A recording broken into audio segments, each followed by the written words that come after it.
នេតិទូទាយជោគជតារិស័យឆ្នាំទាំង12ប្រចាំឆ្នាំបាទ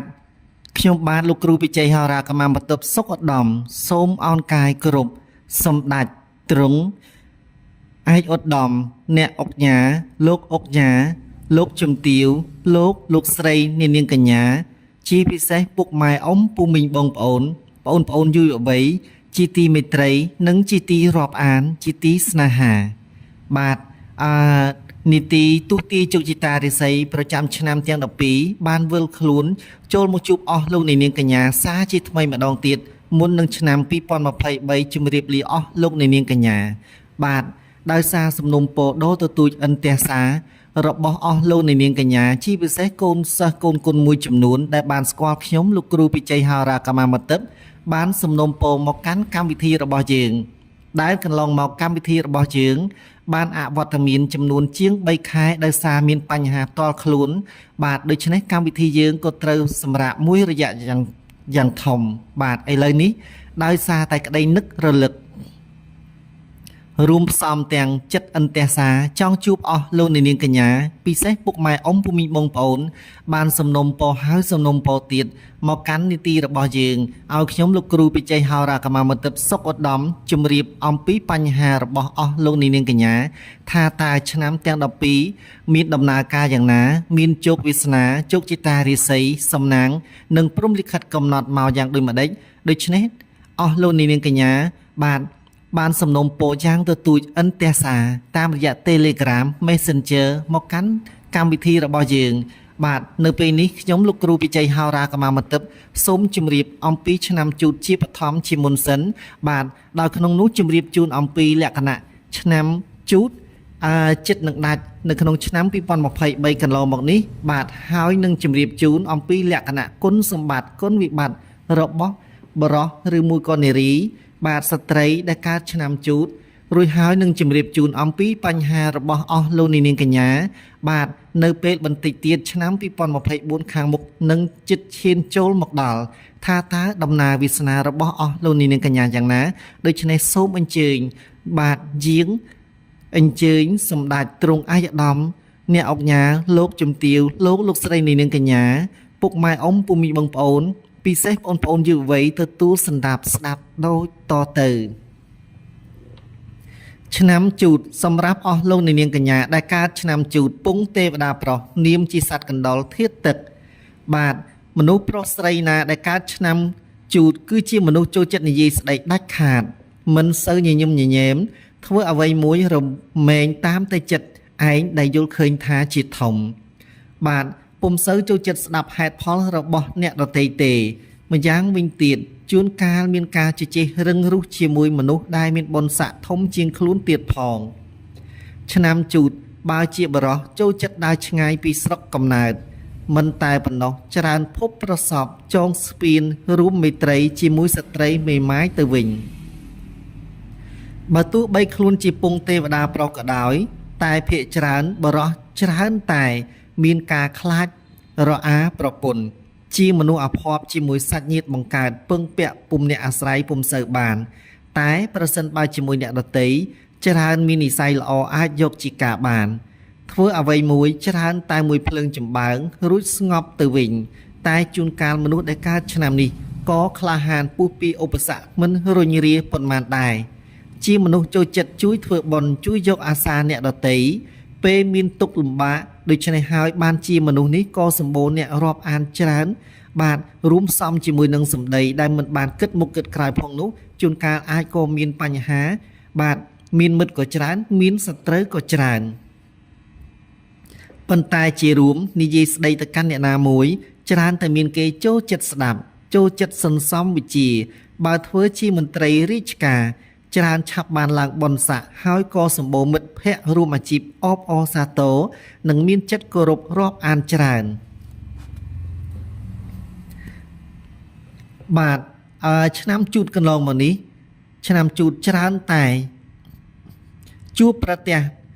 នៅក្នុងកន្លែងធ្វើការប្រសិនបើជាមន្ត្រីរាជការឬមួយក៏ជាបុគ្គលិកបម្រើការងារនៅក្នុងក្រុមហ៊ុនណាមួយគឺកន្លងមកជួបតែមានភាពកំហកចិត្តការខកចិត្ត ដោយសារតែការខំប្រឹងប្រែងធ្វើការស្ទើរស្លាប់ស្ទើររស់ហើយពុំសូវបានការតបស្នងមកវិញឲ្យសមតាមអ្វីដែលអ្នកបានខិតខំប្រឹងប្រែងធ្វើការដោយពុំទទួលបាននៅ1ការដំឡើងបុណ្យស័ក្តិនិងតួនាទីបានត្រឹមតែសន្យាឲ្យរួចពីមាត់តាមរយៈមេធំរបស់ខ្លួនឧទាហរណ៍ដំឡើងបុណ្យស័ក្តិបាទទៅតាមឋានានុក្រមរបស់អង្គភាពនីមួយៗមានន័យថាគេបោកយើងប្រើអស់ពីកម្លាំងកាយជួនកាលអាចនឹងយើងត្រូវអស់លុយកាក់ថែមទៀតផងបាទសរុបរួមចំពោះមនុស្សប្រុសដែលកើតឆ្នាំជូតច្រើនតែដើរចោលស្រុកទេសបានភរិយាមេម៉ាយភាកច្រើនខ្លាចប្រពន្ធ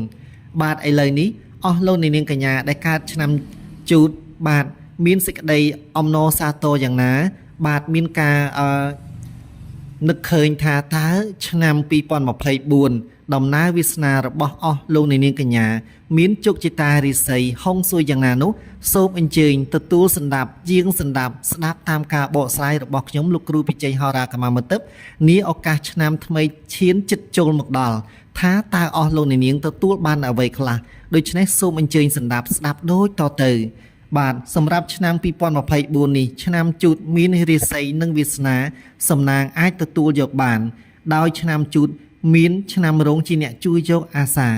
មានន័យថានៅក្នុងឆ្នាំនេះជោគជតារាសីរបស់អស់លោកនាងកញ្ញាត្រូវចំកន្លែងសេដ្ឋី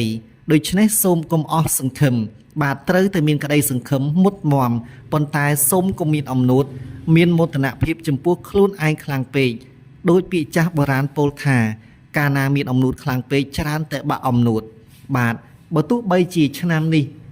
ជួបប្រទះនៅសុភមង្គលបាទដំណើរប្រកបដោយភាពជោគជ័យយ៉ាងណាក៏ដោយបាទខ្ញុំលោកគ្រូពិជ័យហោរាកម្មាមិត្តសុខឧត្តមសូមជម្រាបជូនដល់អស់លោកដែលកើតឆ្នាំជូតសូមកុំមានចិត្តបាទចង់វិនិយោគឬមួយក៏បណ្ដាក់ទុនថ្មីឲ្យសោះខ្លាចក្រែងមានប្រការណាមួយដែលបណ្ដាលឲ្យមានវិបត្តិដល់ហិរញ្ញវត្ថុឬមួយក៏មុខរបររបស់យើងអាចរលំដួលទៅវិញត្រង់កន្លែងនេះប្រកាសជាអស់លោកនាងកញ្ញាបាទមានការឆ្ងល់ជាក់ជាមិនខានថាលោកគ្រូខ្ញុំកើតឆ្នាំជូតហើយលោកគ្រូបានជម្រាបថាឆ្នាំជូតរាសីរបស់ខ្ញុំបានកំពុងតែឡើងហេតុអ្វីបានជាខ្ញុំមិនអាចបណ្ដាក់ទុនរកស៊ីពង្រីកមុខរបរថ្មីឲ្យបានបាទយើងទើបតែងើបផុតឧទាហរណ៍ថានៅក្នុងក្បួនរបស់ខ្ញុំមើលតាមក្បួនត្រួយជែកមាសបាទដូច្នេះយើងទើបតែផុតពីគល់ជែកតែប៉ុណ្ណោះដូច្នេះក្តីអាម៉ាស់ក្តីទុកសោកក្តីពំនាំនៅវិបយុគវិបដិសារី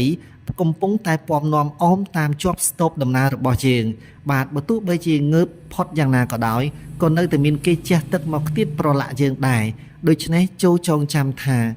ទោះបីជាយើងមានរាសីខ្ពស់ហើយមានឆ្នាំរងជាអ្នកជួយយកអាសាយ៉ាងណាក៏ដោយហើយរាសីរបស់យើងត្រូវត្រង់កន្លែងសេដ្ឋីក៏ដោយបាទត្រូវពិចារណាការចាយវាយត្រូវមានការសន្សំសំចៃបើពុំនោះសោតអស់លោកអ្នកនឹងត្រូវទទួលបាននៅការដួលដោយសារវិបត្តិហិរញ្ញវត្ថុជាក់ជាមិនខានបាទក្នុងនោះផងដែរចូលប្រុងប្រយ័ត្នកុំបោះទុនវិនិយោគបាទជាមួយនឹងមនុស្សដែលមានសម្ដីផ្អែមល្ហែមដូចទឹកឃ្មុំពីព្រោះថាកាន់តែផ្អែមកាន់តែមានរសជាតិពឹសពុលបាទកំរឃើញស្រមោចដែលទៅស្លាប់លើពាងអំបិលច្រើនតែស្លាប់នៅលើពាងស្ករឬមួយក៏ទឹកឃ្មុំជាដើមបាទនៅក្នុងនេះផងដែរលោកគ្រូនឹងកែហុងស៊ុយជូនដល់អស់លោកនាងកញ្ញាពិសេសពុកម៉ែអ៊ំពូមីបងប្អូនបាទដែលបានតាមដាននីតិរបស់យើងបាទនៅពេលនេះសូមជម្រាបថាឆ្នាំ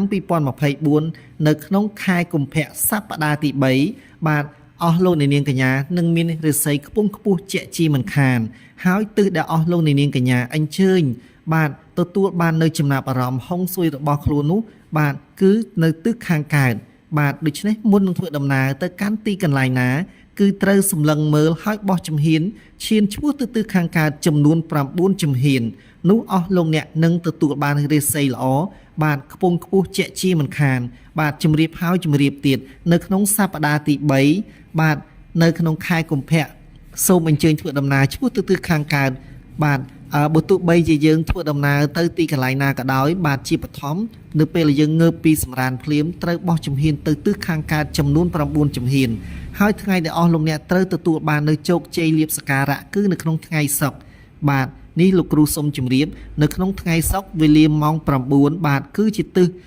លៀបហើយនឹងទទួលបានជោគជ័យសក្ការៈហុងស៊ុយដ៏ល្អរបស់អ្នកកុំភ្លេចបាទសប្តាហ៍ទី3ថ្ងៃសុក្រវេលាម៉ោង 9 គឺជាចំហយ៉ាងរឹងមាំទិសខាងកើតគឺជាទិសដែលបានកំណត់ជោគជតារាសីរបស់អស់លោកនាងកញ្ញាដែលកើតឆ្នាំជូតបាទសូមកុំភ្លេចអញ្ជើញទៅទីណាកន្លែងណាក៏ដោយត្រូវបោះជំហានទៅទិសខាងកើតចំនួន 9 ជំហាននោះអស់លោកអ្នកនឹងទទួលបានរាសីល្អខ្ពង់ខ្ពស់បាទទទួលបានហុងស៊ុយដ៏ល្អជាក់ជាមិនខានតែលោកគ្រូសូមផ្ដាំថាសូមកុំមានអំនួតលើខ្លួនឯងពេកហើយប្រយ័ត្នបរាជ័យនៅក្នុងនោះសូមកុំបណ្ដាក់ទុនជាមួយមនុស្សដែលមានសម្ដីផ្អែមល្ហែមដែលជាហេតុបណ្ដាលឲ្យយើងបាទខ្លាចក្រែងជាប់អន្ទាក់របស់គេទៅវិញបាទនីតិទុតិយជោគជតារាសីប្រចាំឆ្នាំបានឈានមកដល់ទីបញ្ចប់សម្រាប់ឆ្នាំជូតហើយប៉ុន្តែមុននឹងជម្រាបលាខ្ញុំលោកគ្រូវិជ័យហោរាកម្មាមន្ទិបសុខឧត្តមបាទសូមបរិយាយជម្រាបជូនដល់អស់លោកនាងកញ្ញាថាខ្ញុំលោកគ្រូវិជ័យហោរាកម្មាមន្ទិបអាចទូទាយជោគជតារាសីជូនដល់អស់លោកនាងកញ្ញាបានតាមរយៈការទូទាយខ្សែបាតដៃបាទប្រសិនបើអស់លោកនាងកញ្ញាមានចំណាប់អារម្មណ៍ចង់ឲ្យខ្ញុំលោកគ្រូវិជ័យហោរាកម្មាមន្ទិបទូទាយជោគជតារាសីជូនដល់អស់លោកនាងកញ្ញាបាទមេត្តាថតបាតដៃរបស់អស់លោកទាំងពីរស្ដាំនិងឆ្វេងបាទផ្ញើជូនមកកាន់នីតិរបស់យើងបាទនីតិរបស់យើងនឹងបកស្រាយយ៉ាងក្បោះក្បាយជូនដល់អស់លោកនាងកញ្ញាថាតើដំណើរការរបស់អស់លោកនាងកញ្ញានឹងទទួលបានអ្វីខ្លះមានជោគជតារាសីយ៉ាងណាវាសនាយ៉ាងណាបាទហើយតើមានដំណើរការយ៉ាងណានៅក្នុងដំណើរឆាកជីវិតប្រេងវាសនាយ៉ាងណារួមសង្វាសជាមួយអ្នកណាចងស្ពានមិត្តរីជាមួយនឹងអ្នកណាបានច្បាស់រួមត្រកូលបានខ្ពង់ពុះដូច្នេះសូមកុំភ្លេចអញ្ជើញទំនាក់ទំនងជាមួយខ្ញុំលោកគ្រូវិជ័យហោរាកម្មាមន្ទិបតាមរយៈទូរស័ព្ទលេខនិង Telegram 012 64 5118 មួយខ្សែទៀត097 77 62 844មុននឹងជម្រាបលាខ្ញុំលោកគ្រូវិជ័យហោរាកម្មាមន្ទិបសុខឧត្តមសូមប្រសិទ្ធពរជ័យសិរីសួស្តីជ័យមង្គលដល់សម្ដេចទ្រង់ឯកឧត្តមអ្នកអង្គញាលោកអង្គញាលោកជំទាវលោកស្រីនាងកញ្ញាពិសេសពុកម៉ែអ៊ំពូមាបងប្អូនទទួលបាននៅពុទ្ធពរ4ប្រការគឺអាយុវណ្ណៈសុខៈពលៈកំបីឃ្លៀងឃ្លាតឡើយនៅពេលនេះខ្ញុំសូមជម្រាបលាសូមអរគុណ